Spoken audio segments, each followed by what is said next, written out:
முக்கிய செய்தி. கேரள நிலச்சரிவில் சிக்கி உயிரிழந்தவர்கள் எண்ணிக்கை 200ஆக அதிகரித்திருப்பதாக அண்மை தகவல் கிடைத்திருக்கிறது. இது தொடர்பான மேலும் விவரங்களை தருவதற்காக எமது செய்தியாளர் சிவசபாபதி இணைப்பில் இருக்கிறார்.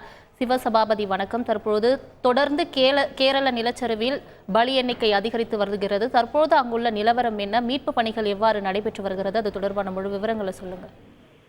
வயநாட்டில் நேற்று அதிகாலை ஏற்பட்ட பயங்கர நிலச்சரிவில் பார்த்தீங்கன்னா மண், கல், பாறை உடன் பெரும் காற்றாற்று ஓடியதுல முண்டக்கை மற்றும் சுரல்மலை 2 கிராமங்களும் முற்றிலுமாக அடித்து செல்லப்பட்டது. இதுல பாத்தீங்கன்னா முண்டக்கைக்கு செல்லக்கூடிய பாதைகள், அதாவது பாலங்கள் எல்லாமே துண்டிக்கப்பட்டு முண்டக்கைக்கு செல்ல முடியாத ஒரு சூழலும் ஏற்பட்டுள்ளது. தற்பொழுது இந்த சுழல்மலை இந்த பகுதியில தான் இப்போ மீட்பு பணி நடந்துகிட்டு இருக்கு. இந்த மீட்பு பணியில தற்பொழுது 200 பேர் வரை இறந்தவர்களுடைய உடல் மீட்கப்பட்டிருக்கு. கிட்டத்தட்ட ஒரு 211 பேர் காணா அப்படின்னு சொல்லிட்டு புகார் கொடுத்திருக்காங்க. இது இந்த சம்பவம் பாத்தீங்கன்னா சுழல்மலையில மட்டும்தான். முண்டக்கயத்திற்கு இன்று மதியம் வரை செல்ல முடியாத ஒரு சூழ்நிலை இருந்த நிலையிலும் NDRF தேசிய மீட்பு பேரிடர் மீட்பு படையினர் வேறு வேறு பாதைகள்ல கால்நடையா அந்த பகுதிக்கு அடைஞ்சிருக்காங்க. அந்த பகுதியில பாத்தீங்கன்னா மிகப்பெரிய அளவுல, அதாவது இந்த சுழல்மலையை காட்டிலும் மிகப்பெரிய அளவுல பாதிப்பு ஏற்பட்டிருக்கு அப்படின்னு சொல்லிட்டு அங்க இருந்து தகவல் வருது.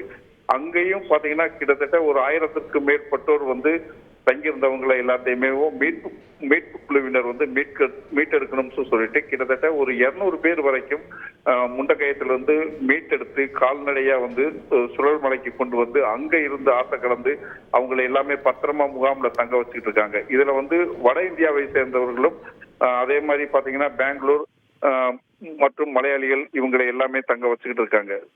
முண்டக்கை பகுதிக்கு இப்ப வரைக்கும் எந்த ஒரு வாகனமோ முக்கியமான அதிகாரியோ மருத்துவ குழுவோ செல்ல முடியல. தற்பொழுது பாத்தீங்கன்னா பேரிடர் மீட்பு குழு மட்டும் அங்க போயிட்டு நிலைமையை ஆராய்ஞ்சிட்டு வர்றாங்க.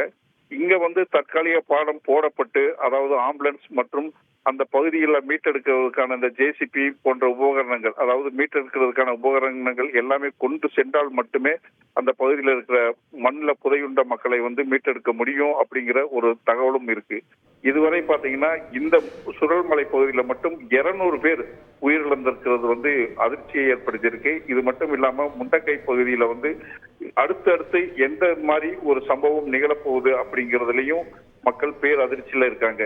இது வரைக்கும் பாத்தீங்கன்னா கிட்டத்தட்ட 200 பேர் மீட்டெடுக்கப்பட்டதுல இவங்களுடைய உடல் பாத்தீங்கன்னா மேம்பாடி பஞ்சாயத்து ஆபீஸ்ல கொண்டு வச்சு அங்க பிரேத பரிசோதனை செய்யப்பட்டு அவங்கவுங்க உறவினர்களுக்கு அடையாளம் காட்டப்பட்டு இந்த உடல்களை எடுத்து செல்றாங்க. மேலும் பாத்தீங்கன்னா கிட்டத்தட்ட 65 உடல்கள் வரைக்கும் அடையாளம் காணப்படாமல் முற்றிலுமாக உருக்குலைந்து அதை பாதுகாப்பாக வைக்கப்பட்டிருக்கு. இதுல இந்த பகுதியில வசித்தவங்கள் யாரார், காணாமல் போனவர்கள் யாரார் அப்படின்னு சொல்லிட்டு இந்த தொழிலாளர்கள் அமைப்பு சார்பாக ஒரு லிஸ்ட் எடுக்கப்பட்டு வருகிறது. அதன் மூலியமாக அதுக்கடுத்து இறந்தவர்கள் இவர்களாக இருக்கலாம் அப்படின்னு சொல்லிட்டு அவங்க உறவினர்களுக்கு தெரியப்படுத்தக்கூடிய ஒரு சூழல் வரும். சிவசபாபதி, தற்பொழுது இந்த விபத்தில் உயிருடன் மீட்கப்பட்டவர்களை தங்க வைப்பதற்கு என்னென்ன ஏற்பாடுகள் செய்யப்பட்டிருக்கிறது? அவர்களுக்கு நிவாரணப் பொருட்கள் எல்லாம் கொடுக்கப்படுகிறதா? அது தொடர்பான முழு விவரம் சொல்லுங்க. மேம்பாடி பகுதியில பாத்தீங்கன்னா இதற்கான முகாம்கள் 8 முகாம்கள் திறக்கப்பட்டிருக்கு. இங்க பாத்தீங்கன்னா இந்த சுழல்மலை பகுதியில பாதிக்கப்பட்டவங்களை எல்லாமே, அதாவது இந்த நிலச்சரிவுல சிக்கி பாதிக்கப்பட்டவங்க எல்லாமே அந்த பகுதியிலிருந்து மீட்கப்பட்டு அவங்க எல்லாமே பாத்தீங்கன்னா முகாம்ல தங்க வைக்கப்பட்டிருக்காங்க. கிட்டத்தட்ட ஒரு 1000 பேருக்கு மேல இந்த முகாம்ல தங்க வைக்கப்பட்டிருக்காங்க. அவங்களுக்கு தேவையான உணவு மற்றும் மருத்துவம் இதெல்லாமே வழங்கப்பட்டிருக்கு. இது மட்டும் இல்லாம இந்த சுழல்மலை பகுதி அப்படிங்கிறது கிட்டத்தட்ட அதை சுத்தி ஒரு 2 கிலோமீட்டர் சின்ன சின்ன கிராமங்கள் மாதிரியா ஆங்காங்கே வீடுகள் இருக்கு. ஒட்டுமொத்தமா ஒரே இருந்த இடத்துலதான் இந்த மிகப்பெரிய ஒரு நிலச்சரிவு ஏற்பட்டு கிட்டத்தட்ட ஒரு 180 வீடுகள் வரைக்கும் மண்ணுக்குள்ள போயிடுச்சு. மிச்சம் ஆங்காங்கே இருக்கிற வீடுகள் எல்லாத்துக்குமே மின்சாரங்கள் எல்லாமே துண்டிக்கப்பட்டிருக்கு. அதே மாதிரி பாதைகள் எல்லாமே அடைக்கப்பட்டிருக்கு. அவங்களுக்கு தேவையான உணவுகள் வாங்கணும் அப்படின்னு சொன்னா அரசு ஏற்பாடு செஞ்சிருக்க ரேஷன் கடைகளை போயிட்டு அவங்களுக்கு தேவையான உணவுப் பொருட்கள் வாங்கலாம் அப்படிங்கிறதையும் அரசு தெரிவிச்சிருக்காங்க.